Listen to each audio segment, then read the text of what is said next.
Hi, mighty companions and fellow miracle workers. Thanks for joining me for my weekly Wednesday Wisdom video here in our Facebook community, the Miracles Attraction community that Carly Hardy and I founded together to support you in your spiritual path, in your spiritual search, and to let you know that you're not alone.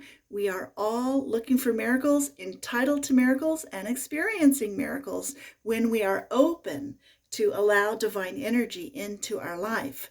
So I am not actually here this week at home. I am on vacation in Canada, visiting for the first time Vancouver, Toronto, and Niagara Falls. But I filmed this video for you so that I could explain a concept to you that has to do with trauma. Now, most of my life, I thought the definition of trauma was something dramatic and traumatic that happens to a person that is out of the ordinary. In other words, physical abuse, sexual abuse, growing up in a war zone, something really, really life-threatening or that feels life-threatening. And what I have come to learn through my spiritual practice is that all of us have been traumatized. In fact, Carly and I went to a workshop last year where a trauma expert spoke, and she asked all of us in the audience to stand up, and then she said, I want every one of you who has ever had an experience of discomfort, an experience that didn't feel good or that made you feel bad, go over to the right side of the room. And every single person in this ballroom went over to the right side of the room because none of us go through life unscathed. All of us have situations, experiences, and problems that bring discomfort into our life. And I would, in fact, propose that simply being born here on planet Earth for a spirit is a traumatic experience. We are this magnificent, expansive, unlimited energy, and when we become limited in human form, it feels like trauma. And there are many, many studies that actually testify to the fact that dying is less traumatic than the birth experience by people who've had near-death experiences or people who've done rebirthing and gone back to the moment of their birth.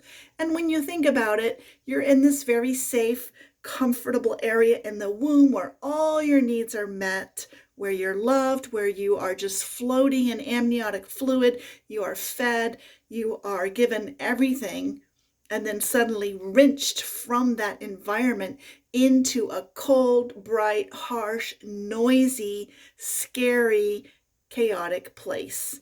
And it's got to be a trauma. So I wanted to talk about trauma in a way that we can use in our spiritual practice. And what happens with these kinds of uncomfortable experiences is they get trapped in our nervous system and they become memories of feeling unsafe. So I had an experience when I was preparing for my cruise to Alaska where my husband took me shopping for some things that we needed for the cold weather, in particular footwear. And I decided, after reading some reviews of other people who had been on cruises to Alaska, that I needed a pair of boots, that would be the most practical thing to have on the cruise to wear on the ship and at our ports of call. And I found a pair of boots that I liked a lot. I thought they were not only practical but cute, and that they would keep my feet warm and cozy. Well, my husband came and had a look at them, and he said, I'll show you the boots, they're right here. He said, those boots are water resistant, but not waterproof. You need to pick out waterproof boots because when your feet get wet and then your feet are cold, you are going to be miserable and hating life. Well, I suddenly got very stressed out. I tried on a few other pairs of boots. I couldn't make a decision. I couldn't figure out what I wanted or what was the best pair of boots to buy. And I felt like I wanted to burst into tears. And it turns out that in my journey as an ego, that when I was a child, shoe shopping was always a very unpleasant experience for me. I'm old enough that when I would go shopping for shoes as a child, maybe just once a year to get new shoes for school, my mom would take me to the shoe store where a shoe salesman would measure my foot and wait on me. And being a person who was not used to being waited on as a child, I was always very uncomfortable in that situation and self conscious. I felt like the salesman was waiting for me to make a decision. My mom would be pressuring me to make a decision. I would like some shoes, but they would be telling me I should get some other shoes. And then I never wanted to hurt the salesman's feelings if he recommended something. And I always felt caught in this horrible bind, and I could not wait to get the whole shoe shopping experience over with and get out of the store. And what happened when I was shopping for these boots is this kind of trauma in my body came up in a feeling of wanting to cry, feeling conflicted, feeling trapped in the moment.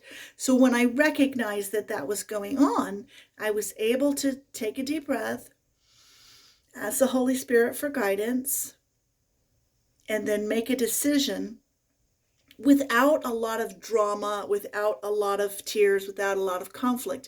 And I ended up buying the boots that I had originally set my heart on before my husband came over and said, I don't think that's the right decision for you. And then I started to second guess myself afterwards. And he said, what's the matter? And I said, what if I made the wrong decision? And he said, you can't make the wrong decision. Whatever decision you make is the right decision. And he said, but I say this, I'm just giving you my advice and my recommendation as a guy who spent years walking around the world, because he used to be in the Marine Corps, he was in the infantry, and there was nothing more miserable at that point in his life than having his feet get wet and be frozen and cold. So I guess I'll have to report back to you after my trip how things went with my boots. But I thought to myself, I'm not going on any glaciers. I'm not going deep sea fishing. I'm not going to be in an environment where I'm walking through snow, ice, and cold water. I just want to keep my feet warm when I'm on the ship. So I just wanted to let you know that all of us have this kind of low-level and subtle trauma in our systems, and it manifests in different ways for different people. And it comes from different kinds of experiences. And I'm not in any way trying to minimize the very serious trauma that others have gone through by saying, shoe shopping was traumatic for me as a child. But what I am suggesting is that you as a child of God have a right to feel comfort and ease and grace every single day of your life. And when something comes up that does not feel like that does not feel free and easy and light, it's a message. It's a message from your body, from your ego, to let you know there is an area that needs healing. There is something that has not been looked at. There is something remembered from the past that seems to be coming up now in the present, and it's coming up now so that you can look at what happened in the past. You can heal that story from the past, and then you can be free from it and not have that feeling in the present or going forward into the future. So I hope you all are having a wonderful week. I'll see you next week live again here on Facebook, or if you're watching this on my YouTube channel over there. And if you're not subscribed to our newsletter, please go subscribe at www.miraclestribe.com. Drop me a comment down below. Let me know what you think about this. If you have any questions or anything you'd like to share, I would love to hear it. I'm Teresa McGallagher, and I love you.